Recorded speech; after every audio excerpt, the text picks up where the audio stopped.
OUTA has said that the Supreme Court of Appeal's dismissal of OUTA's challenge to e-tolls makes no difference to their campaign. Now, Patrick Craven, spokesperson for Cosatu, joins us now on the line for a little bit more. Patrick, thanks so much for your time. Just touching on some of the comments that were made there by Paul Browning, he mentioned that incitement not to pay, which is something that you're doing, is incitement to break the law. What do you make of those comments? No, good afternoon to your listeners. We totally reject this. Ultimately, yes, you have a legal obligation to pay, but you're not under any legal obligation to make it easy for SANRAL to collect the money, which is why we strongly urge people not to buy the e-tags. There is no law to say you must buy an e-tag. There is no law to say you must register with SANRAL. And we believe it's our civic duty not to break the law, but to make it as difficult as possible for SANRAL to implement the law, which is basically unjust and also grossly inefficient.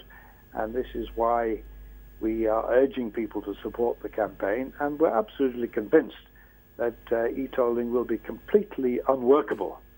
And we've said that from the beginning. And we don't want to try to make it easier for them to pretend that it's working when we know that fundamentally it's flawed. Patrick, you mentioned that you're trying to make it uneasy, so to speak, for the government or SANRAL to be able to deploy e-tolling, but it seems as though it's set in stone. So what is your end objective? If the process needs to be difficult, what are you hoping this will achieve? I'm sorry, it's a very bad line. I'm not picking up what you're saying. Patrick, my question is, what are you hoping to achieve? What is your end objective with regard to making the rolling out of e-tolls such a difficult experience? We want to see road financing to come from general taxation.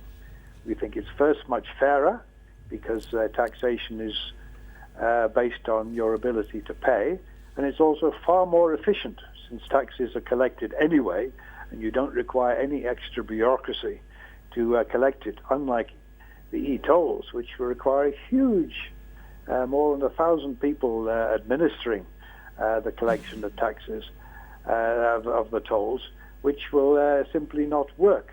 And ultimately our aim is to get the government to abandon it. We would, even at this late hour, hope we could convince the government that it's unworkable. It's still not too late to scrap the plan, because clearly it's going to be a disaster, which we don't want, and I must stress that. We would far rather have the thing scrapped and put on a viable basis, rather than have to go through the process of proving in practice that e-tolling is not going to work. But if that's what it takes, then that's what we will do. The ultimate aim must be to get e-tolls scrapped.